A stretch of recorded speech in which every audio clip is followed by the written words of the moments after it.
You ask Tiger to solve. This deals with linear equations with one unknown.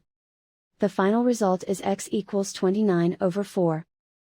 Let's solve it step by step. Group all constants on the right side of the equation. Subtract 1/2 from both sides. Group like terms. Combine the fractions. Combine the numerators. Reduce the zero numerator.